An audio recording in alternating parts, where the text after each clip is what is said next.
Now I want to talk about thoughts. Thought detection. And thought selection. I like this because it rhymes. And we call it negative thought detection and positive thought selection. And it's right there on your chart, down at the bottom. Does everyone see that? Does everyone have a chart? Okay. For thousands of years, healthy people have been doing 3 or 4 things that sick people do not do. Number 1, they think about what they're thinking.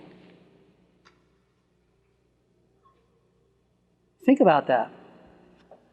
Number 1, they think about what they're thinking. If I often say to people, now Dorothy, what do you think about that? Do you think about what you're thinking? And she says, I think so. And often they'll say, you know, this last week I've been trying to think about what I'm thinking. And you give me a headache. Good. Take aspirin. Don't stop. Keep thinking about what you're thinking, because the time will come when that will flow. And you'll be so thankful, because knowledge is power and ignorance is helplessness. How can you possibly be in charge of anything if you're not in charge of your own thoughts? So we have 2 schools of thought in the behavioral sciences. We have what the Christian religions teach is that you are in charge of your thoughts and feelings. Therefore, you have the power to discern a sin and to repent and to change and to progress. It's the basis of the gospel. And then we have people who say, no, your problems are caused by a chemical imbalance, genetic predisposition, what all? And you really cannot change. The best thing for you to do is to take our pills. $400 a month, right? And lots of people believe that, and they're in a religion that teaches that you're in charge of your thoughts and feelings, and yet they turn around and say, hey, wait, I have a bipolar depression. My father had this, and my mother too, and her aunt, and everybody, yeah, they all spoke English too. So what I'm here to tell you, both as a Christian person and as a clinical psychologist, is that is not true. Anyone who wants to badly enough can change and get power over his negative self. And it's usually done like this. Thoughts turn into feelings. Feelings turn into words. And words turn into acts. Lots of people are not aware of this because they don't think about what they're thinking. For the people in religion, and 80% of Americans believe in God, 60% or so go to a religious club. Call it church, right?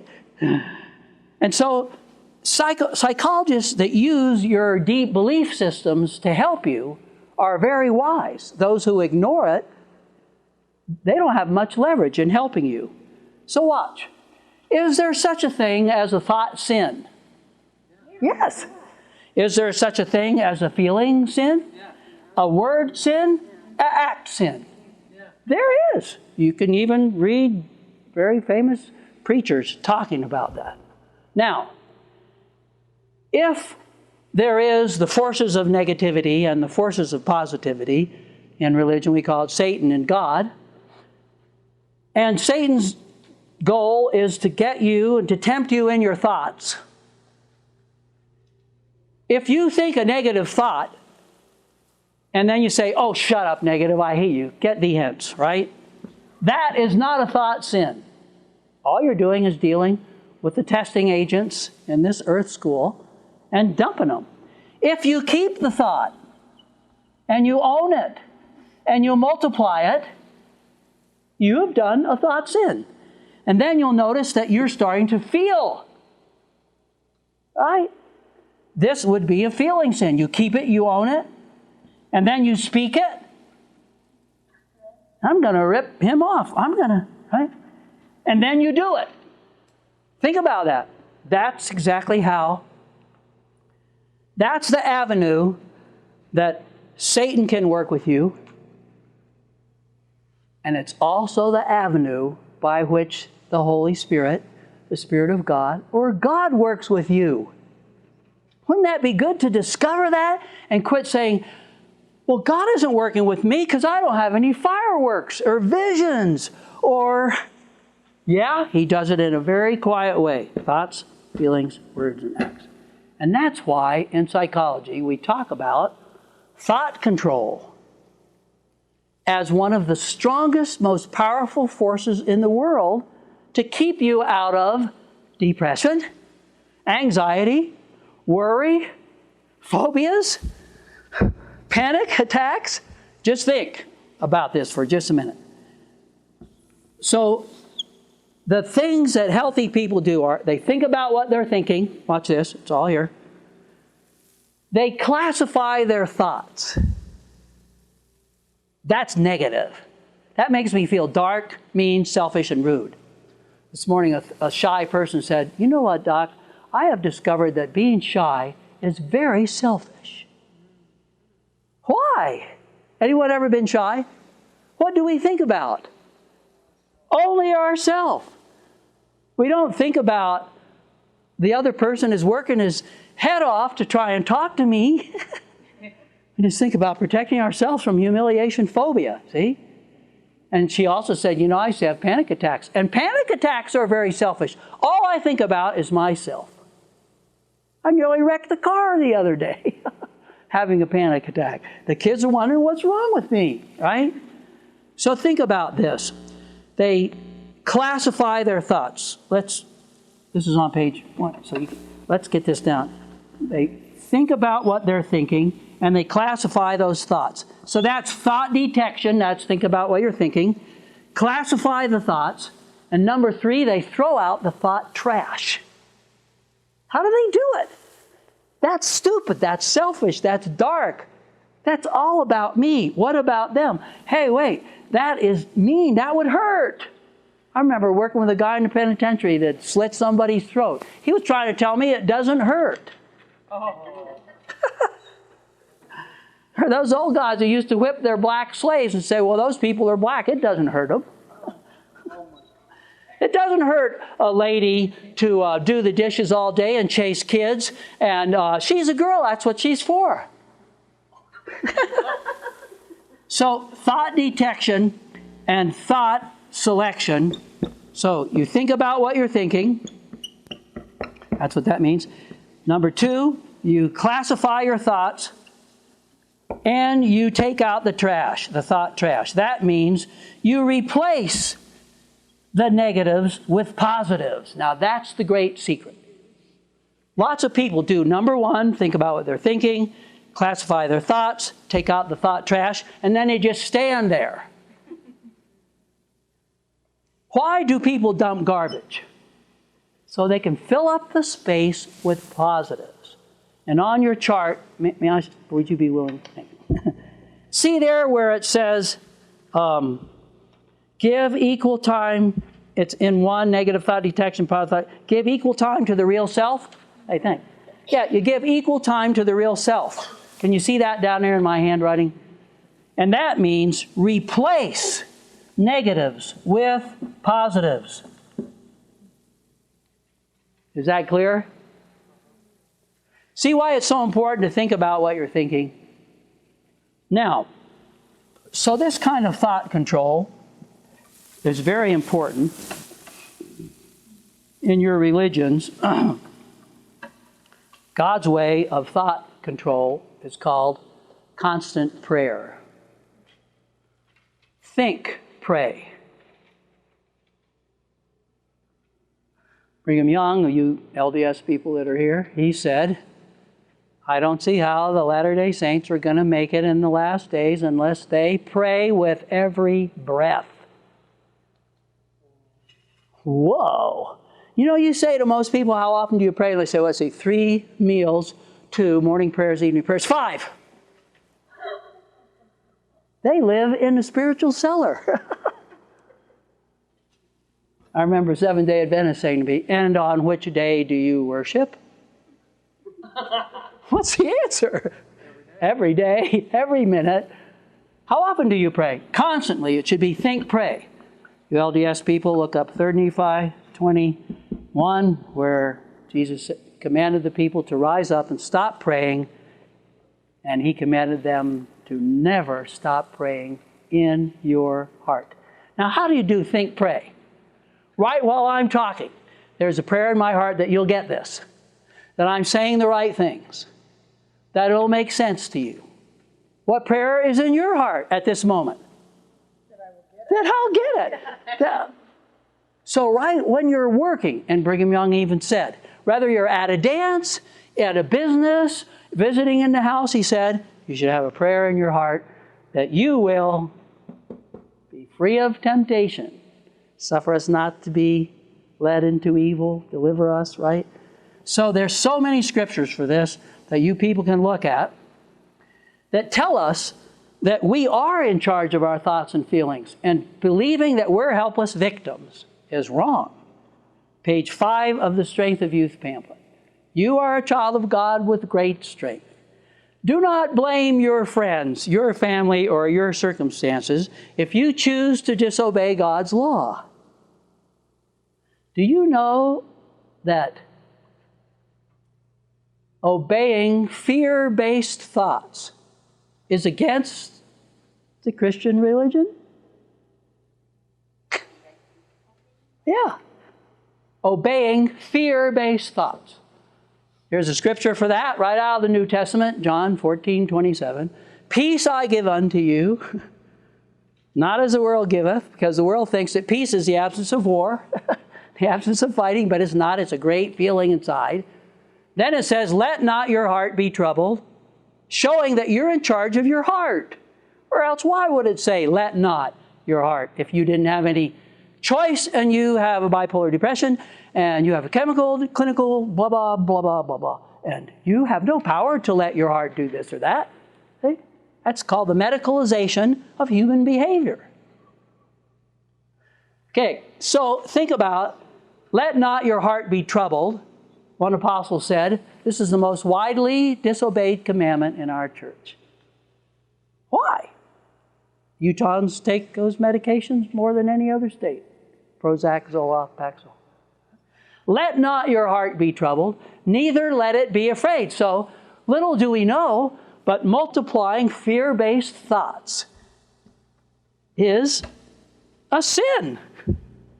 And yet, how many worry warts? How many people in here have ever been in a worry wart? Scared, nervous, tense. They're not anymore, right? You're breaking your commandments of your church. Let not your heart be troubled, neither let it be afraid. Now, there are 3 major categories of negative thoughts. Let's get those down so you can start detecting the negative working on you. The first one is fear-based thoughts. And as I said, fear is at the bottom of so many psychological pathologies. All anxiety problems, that's worry, panic, doubt, all depressions, panic attacks, anxiety attacks, phobias, depressions, they're all based on fear. Fear of what? It usually has to do with fear of other human beings, which is another commandment. Put not thy trust in the arm of flesh. This is Jesus' way of saying, quit being so dependent on humans. Cursed is he who putteth his trust in the arm of flesh. And what's the other one? Do not seek the praises of men. Behold, they seek the praises of men. Ye seek the praises of God. So you see, in this system of thinking, we must detect these thoughts. Not only is fear, anger, and lust, these are the 3, against the commandments, and they're negative, negative, negative, but they're dependent on other human beings. So let's put it right up the side, dependency. Behold, they seek the praises of men. And now we want to talk, while we're talking about classifying thoughts, we want to talk about the three-brain research, which is the most amazing thing. But let's talk a little bit about anger. Anger is caused by a codependent, frustrated expectation. If you can make you mad, it's because you have something I depend on and that I expect. Get it? The Buddhists used to say, nobody has anything I want. All that I need is inside myself and with God. So if you got all your love supplies from your authentic self and from God, you would never be afraid. Fear not, doubt not, look unto me in all your thoughts. DC 6:36. You would not be angry because it drives away the spirit, because no one has anything you want. And the lust is a great word. It doesn't just mean pornography or sex lust. You can lust after cars, money, clothes, fame, fortune, houses. A lust is a giant dependency on something outside of yourself that alters your freedom. So, is that pornography? Certainly. Is it drug? Yeah. Food, sex, and drugs? Those are addictions. They're dependencies.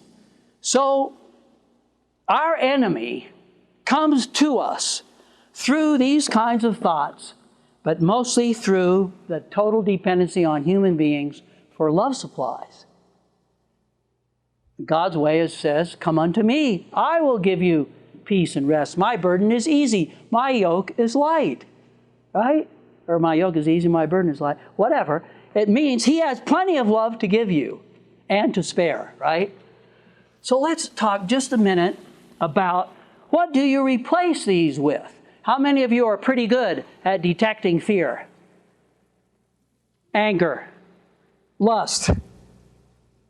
Okay, now when you detect them, what do you replace them with? Fear should be replaced with faith, with confidence. Wait, I can do that. With God's help, I can do anything. My little 6-year-old grandson. Oh, Grandpa, aren't you afraid of talking to all those people for 3 hours? No, with God's help, I can do anything. Yeah. With God's help, I can do anything. With your help, faith, confidence. Shut up, negative. That's stupid. I'm not going to let those thoughts proceed until they turn into a feeling of fear, which can cause ulcers, colitis, nervous tics, cramps, high blood pressure. Is stress something that can kill you? Dr. Tanner, can stress hurt you physically? It can elevate your blood pressure. It can make you weird. It can hurt your eyes. Right? I have a lady that has panic attacks, and as she has a panic attack, she has blurred vision. So you see, your body is the servant of your mind. There's a poem. See if I can. Mind is the master power that rules and makes 1,000 ills, 1,000 fates. We think in secret, it comes to pass. Reality is but our looking glass. Is that deep or not? All done by the way you think. I didn't know I had that much power. You do. If you'll start to catch your... I tell this to a lot of people and say, I can't do that. I'm too mad, I'm too angry, I'm too depressed. I can't do that. What else do you have? We'll go to number 2, but we're not there yet. Okay. How many of you have been so mad you could not replace anger with forgiveness? That poor jerk. The angry person is a suffering person. Anybody ever hear that? Eric Fromm said it. The angry person is a suffering person. Anger and pain are two sides of the same negative coin. How many have ever been so angry you were crying? There it is. Anger and pain at the same moment. What should anger be replaced with? Pity, sorrow, forgiveness. Forgive them. They know not what they do. Right? Now that's a high up teaching, isn't it? Anybody ever been so angry they couldn't forgive? They couldn't figure it out. They couldn't say, what does she have that I want? What is he making me so mad? What is he... Once you start figuring it out, then you have pity.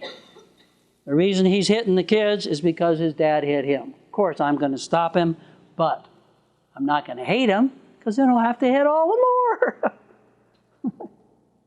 So pity, sorrow, forgiveness. We say to people with lust, the pornography people, lust should be replaced with beauty.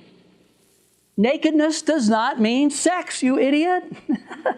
Sex belongs to a mystically bonded relationship. It only belongs to two people, mystically bonded, married by divine confirmation. That's where it belongs. On the back, you'll see emotional union, verbal union, non-sexual physical union, preceding a minor sexual celebration of 1, 2, and 3.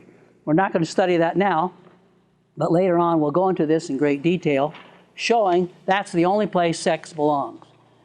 And one of the prophets, Spencer Kimball, said, partners are not exchangeable. We have a handout we may give some of you that are interested. But anyway, that's the lust. And so lust would be replaced by beauty. I thank God that my sisters are so beautiful, clothed or unclothed. And that's it. And so when they look at porn, they're sad and sorry that these girls can't earn a job any other way. They're sad and sorry that they don't understand the sanctity of their body. They don't keep looking at it. But it's not going to kill them. God sees all the porn there is, and it doesn't ruin his day. Okay, you said on the lust, it was a dependency on things outside of yourself, even like homes. Yes. Cars, Mm-hmm. drugs, food. So you're talking about beauty here as in people. Yeah. How do you replace that, like drugs and food, and what's the replacement? You say, cars are beautiful.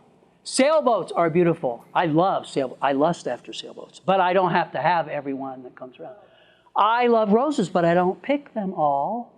I love chocolate, but I don't eat it. I love chocolate, but I don't eat it just when I'm asleep and driving back home to Oregon. Okay. So you see the beauty in other things, but you don't have to. Right. This is such an excellent question. Remember last time where I said the definition of abuse is to act against the true identity of an object. This chair is beautiful. This table is beautiful, but I won't have my elephant stand on here. Sex is beautiful. You are beautiful. But you're not to be used by every Tom, Dick, and Harry who never had his mommy and she never nursed him. Get it? So you look for the beauty in the identity of things, and you don't use the things for a love substitute, especially sacred things. Someone said to me, why are there so many fat Mormons? Because sex is a sacred power, so they can't use that. Drugs are bad for their temple, so they can't use that. They're left with food. I have a little game I play with my granddaughter. I go like this and stick out my tummy. And I say, going away, going away, gone. She thinks that's magic. The other day, she was sitting in a chair. She's 3. She's going away, going away. I wish it were that easy, right? Okay, so lust, anger, fear, those are the negative thoughts. Now, let's talk about constant prayer and changing every one of these kind of a thought into a God thought. Once a lady said to me, Dr. Ellsworth, do you talk to God all the time? I try. She puts her hands on her hips. What do you say? So I said, Lois, you have never asked me what to say to drive you crazy. You never have asked me what the negative says to you and you say to the negative to get you depressed. to get you worried silly, to get you an anxiety attack or a panic attack. Well, no, she says, that just flows. Why do the negatives flow? And trying to change all these things into positives so hard. It's as hard as changing English into French. Or Spanish. Or Spanish into English. It's about putting off the natural man. It's about putting off the natural man, which is a beautiful way of saying, put off your negative self. Right. I will help you through the Holy Spirit, but you got to do some. You got to do some of the work. You don't get a free gift. It's going to be hard. It's going to be hard, but things excellent are difficult as they are rare. Spinoza said that, a great Catholic philosopher. Things excellent are difficult. I didn't tell you it would be easy, right?